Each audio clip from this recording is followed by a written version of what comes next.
नमस्कार मित्रों, एक्सरसाइज 6.3.5 में question second.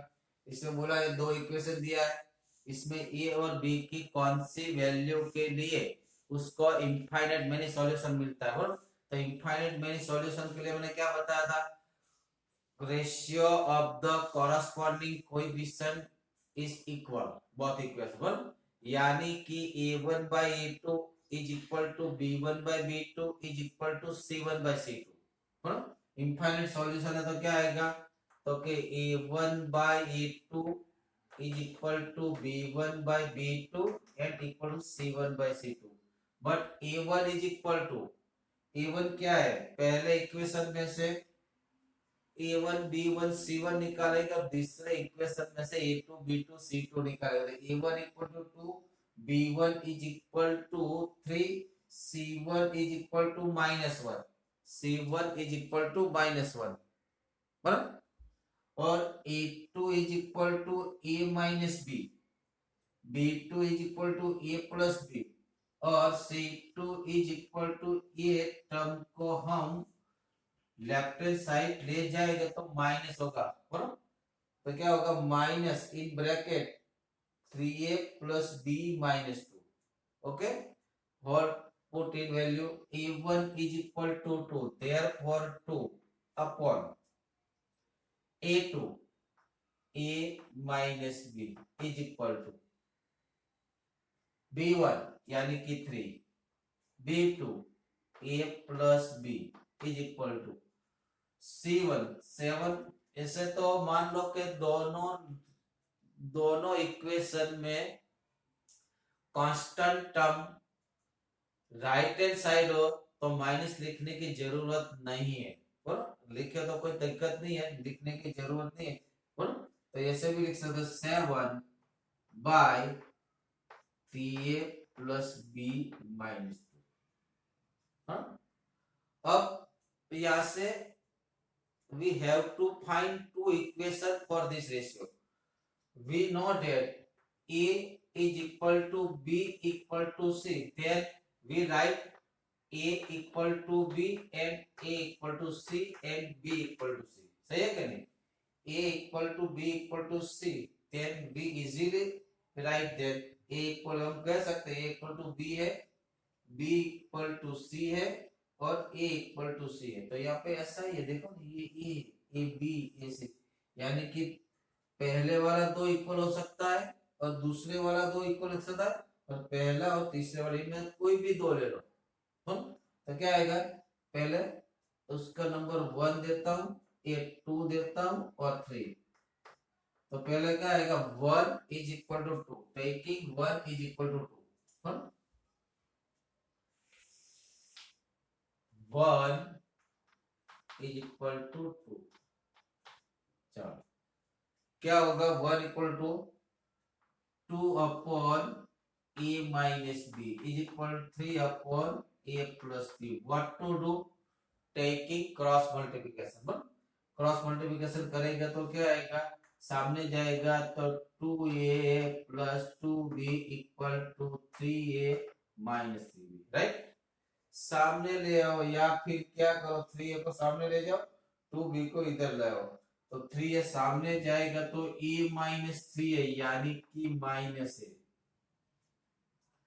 2b right hand side आएगा तो माइनस होगा, तो minus 5b, therefore a equal to 5b। एक पहला इक्वेशन निकल के आया। अब क्या करूंगा, दूसरा इक्वल टू तीसरा करो या पहला इक्वल टू तीसरा करो, कोई भी करो चलेगा। अब now take second is equal to third, second is equal to third. तो सेकंड कौन है, 3 upon a plus b is equal to 7 3a plus b minus 2, right. Taking cross multiplication क्या आएगा, 7 यहां से दे दोनों का मल्टीप्लिकेशन होगा, 3 3 जा 9 a, पहले देखो 3 3a plus b minus 2 equal to 7a plus b, right? अब 3 3 जा 9a plus 3b minus 6 is equal to क्या होगा 7a plus 7b, all term taking to the left hand side. तो 7 है सामने जाएगा तो क्या आएगा 9a minus 7 है, therefore 2a। 3b सामने जाएगा तो क्या होगा 3b minus 7b minus 4b minus 6 is equal to 0, but a equal to 5b। ए की जगह पे क्या रख दो 5b, यानी कि 2 into 5b minus 4b equal to 6। y ऐसा क्यों लिखा हमने, तो हमने पहले फाइंड किया था a equal to 5b। ये कितना भी हुआ 10b, 10b 6 को राइट हैंड साइड ले आ 10b minus 4b यानी फिर 6b, 6b equal to b, therefore b is equal to 1, b equal to 1, therefore a equal to 5, therefore a equal to 5b, therefore a equal to 5 into 1, a equal to 5, यानी कि a equal to 5 b equal to 1 होगा, तब उसका infinite solution आएगा। देखते हैं yes सही है क्या गलत है। मान लो a इक्वल टू 5 रखे, b इक्वल टू 1 रखेंगे तो क्या आएगा 5 माइनस दूसरा इक्वेशन 5 माइनस 1, 5 माइनस 1 यानी कि 4x ये 5b1 क्या आएगा प्लस 6y, यहाँ पे 5 यहाँ पे 1 रखने तो क्या आएगा 40 है, क्या आएगा 40। दोनों को 2 से डिवाइड कर दो तो ये दोनों आइडेंटिटी हो जाएगा, सेम हो जाएगा।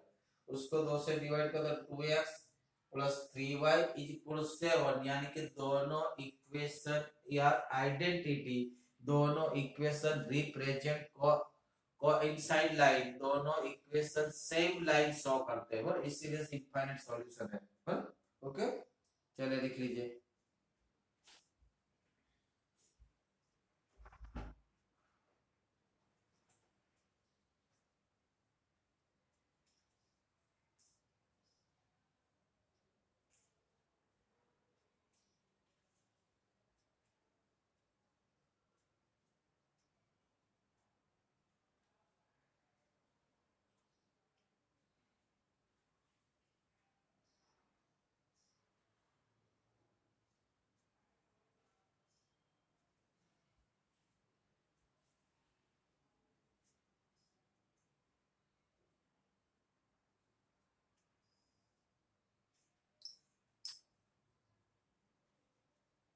उसके बाद दूसरा एग्जांपल भी ऐसा ही है,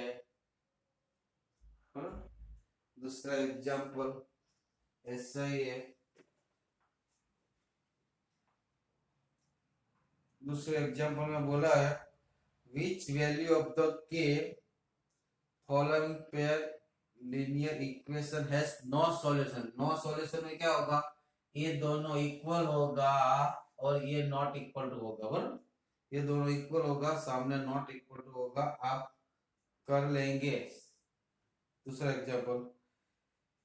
तीसरे एग्जांपल में बोला है solve the following pair of the linear equation by substitutions and cross multiplication. कि दो इक्वेशन दिए हैं उसको दो मेथड से सॉल्व करना है, पहला सब्स्टिट्यूशन मेथड और दूसरा क्रॉस मल्टीप्लिकेशन, बराबर। चेक योर आंसर, ये आपका आंसर चेक करना सही है कि गलत, किसी भी मेथड से हम सॉल्व करें आंसर तो क्या आएगा सेम ही आएगा।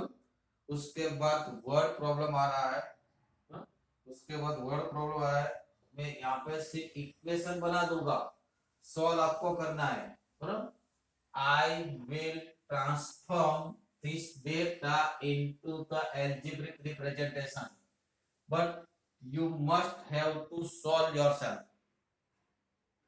आपको खुद सॉल्व खुद करना है, मैं सिर्फ इक्वेशन बना देता हूं। एग्जांपल नंबर 4 का पहला इसमें दिया है part of the monthly hostel charge is fix. Part of the monthly hostel charge is fix, किसी एक हॉस्टल का चार्ज है, कुछ पार्ट फिक्स है, and remaining depend upon number of the day one has taken food in mess। और दूसरा, hostel में रहने का एक चार्ज फिक्स है, दूसरा चार्ज क्या है, पर डे के हिसाब से है, बराबर, कितने दिन आप फूड लेते हो इसके हिसाब से है। When A takes food 20 days, she has to pay 1000 rupees। अगर Dharmesh, why are you coming late? Why are you coming late? Hello Dharmesh, 9 बजे से लेक्चर स्टार्ट होता है।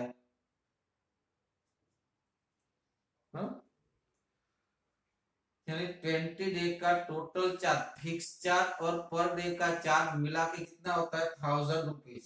Where be who take food 26 day, he has to pay 1180 rupees।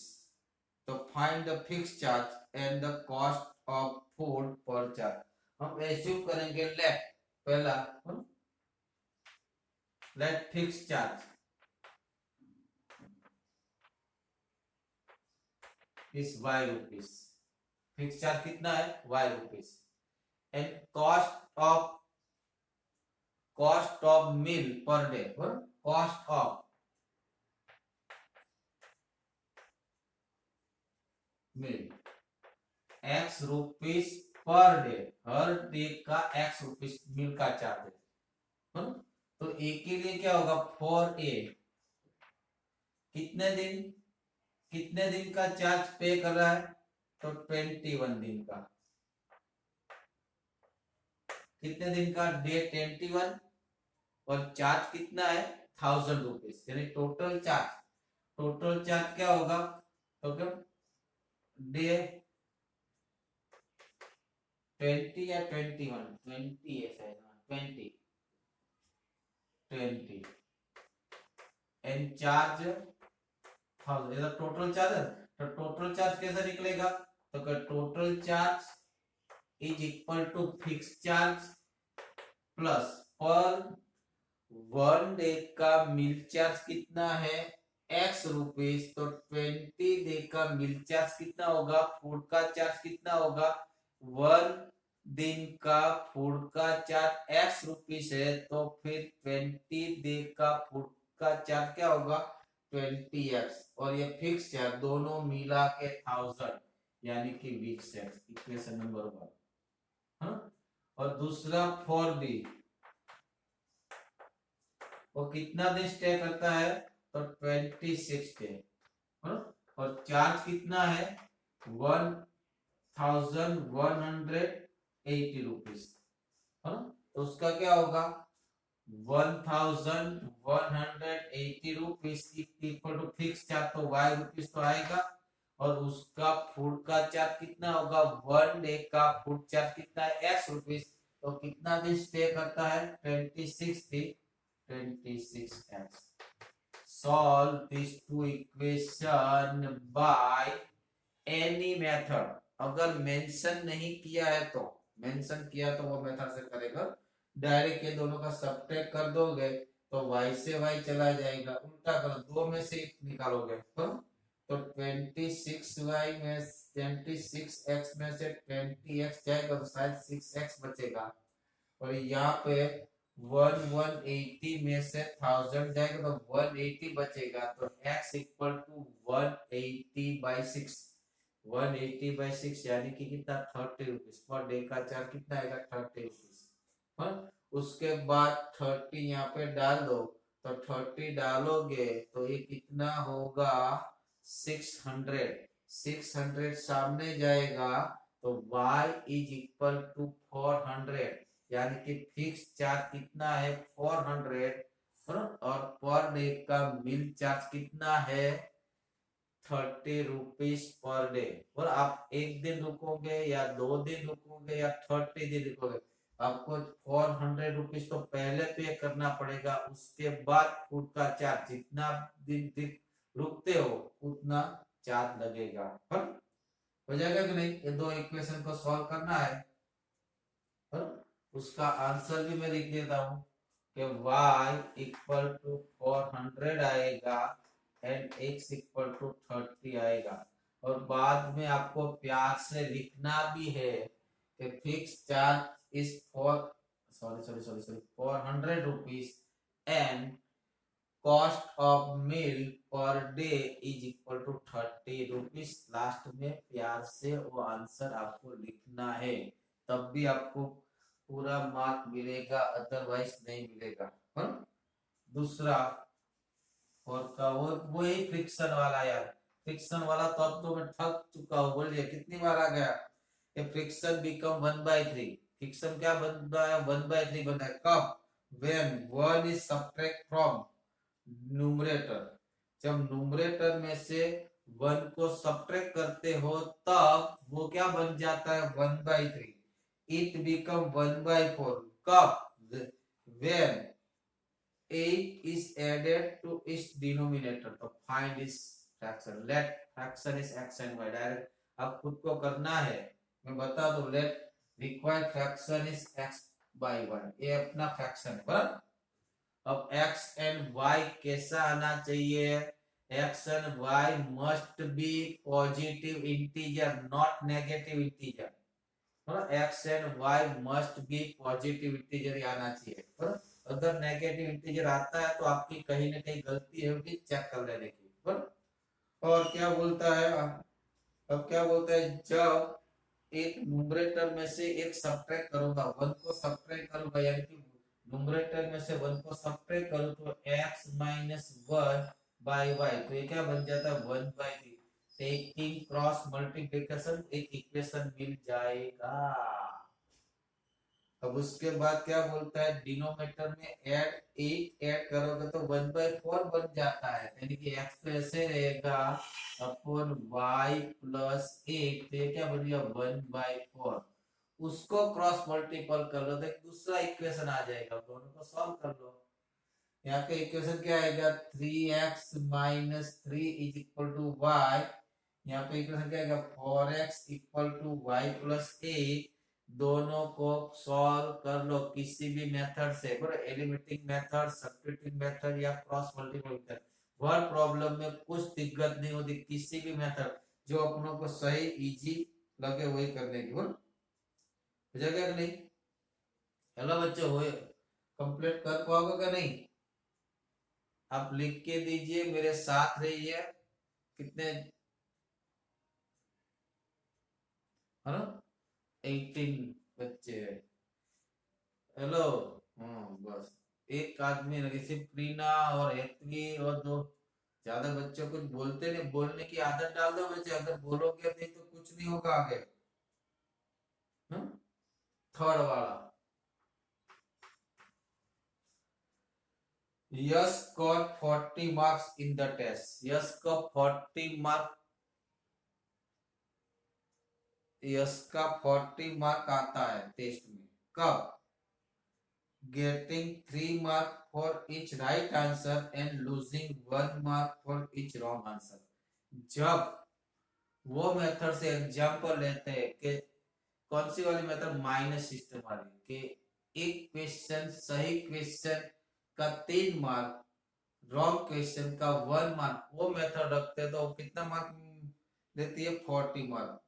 अगर वो method को change कर दे, अगर वो मेथड को क्या कर दे? चेंज कर दे, राइट आंसर का 4 मार्क और रॉन्ग आंसर का 2 मार्क डिडक्ट कर होता है तो उसको 50 मार्क आता है। तो how many question were he test, वो तेरे कितने क्वेश्चन टेस्ट में हो गए?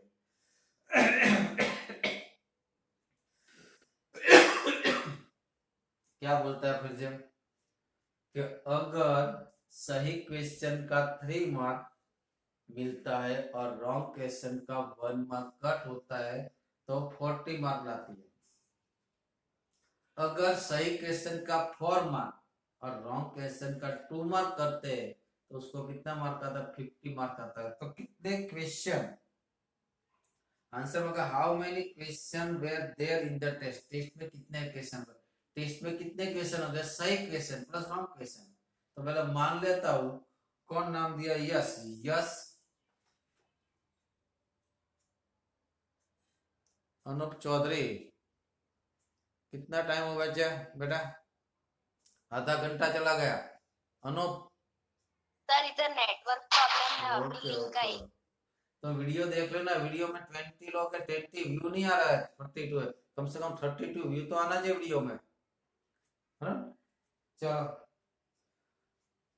लिखते हैं yes.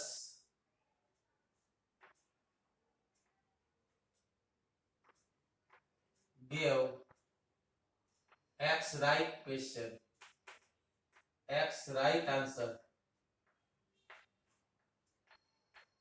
Y wrong answer, y wrong answer.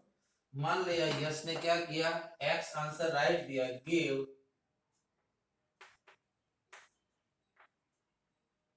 Answer and wrong answer. और यस क्या करते हैं? जितना भी क्वेश्चन है इनमें से एक्स आंसर उसका सही है, वाई आंसर रॉन्ग है। पहले मेथड में, first method, method number method 1, पहली मेथड में क्या है? सही आंसर का 3 मार्क है और रॉन्ग आंसर का 1 मार्क कट होता है। तो उसने एक्स आंसर राइट दिए है, तो कितने मार्क ऐड हुआ उसका? 3x। और y आंसर रॉन्ग दिए तो कितना मार्क कट हुआ? y, यानी कि टोटल मार्क कितना होगा? 3x minus Y. क्या होगा? 3x माइनस वाई कितना मार्क लाती है? टोटल मिलाकर 40। इक्वेशन नंबर 1 चला गया। 40 मार्क कब आता है? जब वो मेथड यूज करते हैं जो मेथड में तीन सही आंसर का 3 मार्क और रॉन्ग आंसर का 1 मार्क कट होता है तब। और सेकंड मेथड, सेकंड सिस्टम वैसे भी लिख सकते हो। तो first method, second, second system में क्या है? सही आंसर का 4 मार्क और रॉन्ग आंसर का 2 मार्क कट होता है। तो इसमें कितने सही दिए? x, तो टोटल मार्क कितने आना चाहिए? 4x। But he also give y wrong question, यानी कि एक रॉन्ग क्वेश्चन का 2 मार्क कट होता है, तो y रॉन्ग क्वेश्चन का 2y मार्क कट हो जाएगा, यानी कि क्या निकल के आएगा? 4x minus 2y is equal to 50। ये दूसरा इक्वेशन नाम नहीं दूंगा क्योंकि वो 2 से कट हो रहा है, तो दोनों ईच टर्म डिवाइड बाय 4, यानी कि क्या आएगा? 2x minus Y equal to 25। इसको 2 नंबर दूंगा। अब देखो यहाँ पे y का कोएफिशिएंट सेम है, डायरेक्ट सब्ट्रैक्ट कर लूंगा तो 3x में तो x जाएगा तो बचेगा x minus y plus y 0। 40 minus 20y, इसको सॉल्व करोगे तो x इक्वल टू 15 आएगा। कितना आएगा? x equal to 15। और x इक्वल टू 15 डाल दो तो क्या होगा? 30 माइनस वाई सामने जाएगा, 25 इधर आएगा, तो y इक्वल टू 5 आएगा। चेक कर लो। हाँ? यानी कि यस ने 15 आंसर सही दिए, 5 आंसर रॉन्ग दिए, यानी कि टोटल ही अटेंड 20 क्वेश्चन। उसने ये मांगा कितने क्वेश्चन हो गए? Therefore in this test there are 20 question.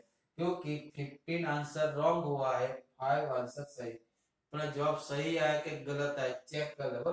या उसका 3 मार्क और 5, 3 क्या होगा? 45। 45 माइनस 5 यानी 40 आ गया। 4 मार्क और 2 मार्क वाला चेक करते हैं। इसका 4 मार्क यानी 60, उसका 2 मार्क यानी कि 10। 60 माइनस 10 यानी कि 50। अपना आंसर सही है। लास्ट में लिखने का टेस्ट हैज फॉर 20 क्वेश्चन, अथवा तो 20 question are in the test.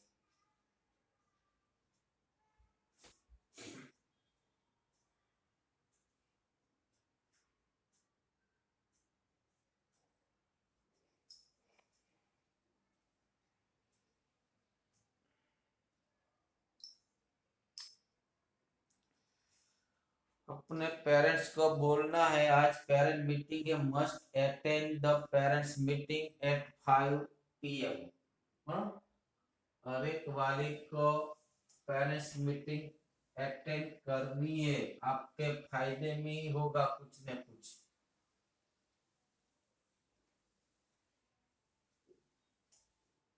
चलो आगे देखते हैं। एग्जाम्पल नंबर 4 का चौथा क्या बोलता है, place A and be between 100 kilometre apart. अरे ए और बी के बीच में कितना किलोमीटर का डिस्टेंस है, 100 किलोमीटर। मान लो कि यहाँ पे कोई पॉइंट ए है, यहाँ के मान लो कोई पॉइंट बी है, तो उसके बीच का कितना डिस्टेंस है, 100 किलोमीटर। या फिर फिजिक्स का भी कंसेप्ट आएगा, सोच के चल रहा। One car start from A and another car start from the same time. एक ही समय पे एक कार यहाँ से चलती है, दूसरी कार यहाँ से चलती है। हाँ? एक साथ एक car travel in same direction, दोनों कार एक ही डायरेक्शन में चलती है। हाँ? A car travels in the same direction at different speed, ये मीट 5 हो। दोनों कार एक ही डायरेक्शन में, सेम डायरेक्शन में चलती है, तो आफ्टर 5 आवर के बाद दोनों एक साथ में मिलती है। हाँ? और ऑपोजिट डायरेक्शन में चलते हैं। ऑपोजिट डायरेक्शन यानी कि ए की स्पीड इस तरफ हो और बी की स्पीड इस तरफ हो, तो 1 आवर में दोनों मिलते हैं। कितने आवर में, 1 आवर। फिर से दोनों की स्पीड सेम डायरेक्शन में हो तो 5 आवर के बाद दोनों मिलते हैं। दोनों की स्पीड ऑपोजिट डायरेक्शन में होती है तब 1 आवर में मिलते हैं। तो find speed of both car, find speed of both car, जैसे फिजिक्स का कॉन्सेप्ट है। और वेलोसिटी, स्पीड वेलोसिटी को जाने तो वेलोसिटी तो वेक्टर क्वांटिटी है, वो 11th में आएगा। अभी तो इतना स्पीड, डिस्टेंस और टाइम के बीच का फॉर्मूला क्या है, तो स्पीड का फॉर्मूला क्या है, speed is equal to, speed कैसे निकालते हैं, तो डिस्टेंस अपॉन टाइम। स्पीड को v बोलेंगे, डिस्टेंस को d बोलेंगे, टाइम को t बोलेंगे। तो v is equal to s भी बोल सकते हो, एस यानी तो शॉर्ट है और v बोलेंगे, और v equal to distance by time, v equal to distance by time. हाँ, तो टाइम इक्वल टू क्या होगा, डिस्टेंस बाय वेलोसिटी, और डिस्टेंस इक्वल टू क्या होगा, स्पीड इनटू वेलोसिटी, और स्पीड इनटू टाइम। ये फॉर्मूला आपको याद रखना है। और यहाँ पे कॉर्नर पे लिख ही देता हूँ, और कॉर्नर पे लिख देता हूँ यहाँ पे, speed is equal to distance upon time। यानी कि स्पीड को, स्पीड का सिंबल क्या है, v, v equal to d by t। यहाँ से d का फॉर्मूला चाहिए तो v इंटू t का फॉर्मूला चाहिए तो d बाई v। अब देखो, पहले तो हम एज्यूम करते हैं, a car start from a, velocity of the car या speed of the car start from a is x kilometer per hour and car start from b is y kilometer per hour। यहाँ पे क्या लिखते हो, let car start from a, start from a speed equal to x kilometer per hour and from b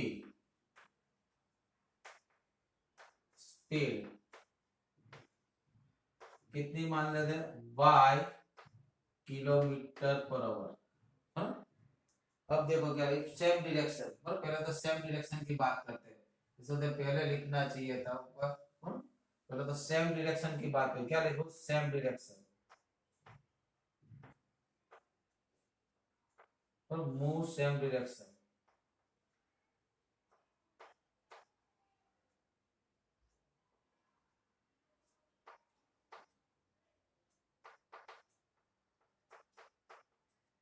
speed same direction में होगी तो क्या होगा, मान लो, सोचो, पहला यहाँ पे पॉइंट ए, यहाँ पे पॉइंट बी, मान लो कि दोनों सी पे जाके मिलता है आफ्टर 5 ईयर, हाँ, तो ये कितना डिस्टेंस कवर करेगा, ये कितना डिस्टेंस करेगा ए सी, बी कितना डिस्टेंस करेगा बी सी, हाँ, ये कितना डिस्टेंस, दोनों 5 आफ्टर 5 आवर में दोनों सी पे मिलते हैं, तो ए कहां से 5 आवर में, ए कहां से कहां पहुंच गया, ए से सी पे, हाँ, और बी कहां से कहां पहुंच गया, बी से सी, तो बी ने कितना डिस्टेंस कवर किया, ए ने कितना डिस्टेंस कवर किया, ए सी, बी ने कितना डिस्टेंस कवर किया, बी सी, तो मान लेते हैं after 5 our,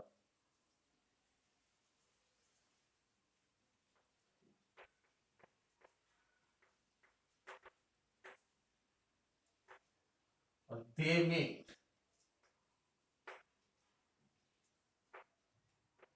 they met at point C. Therefore, AC equal क्या हुआ, डिस्टेंस कवर्ड बाय कार है, और डिस्टेंस कैसे निकलेगा, डिस्टेंस की फॉर्मूला क्या होगी, B is equal to speed into t, AC क्या होगा, डिस्टेंस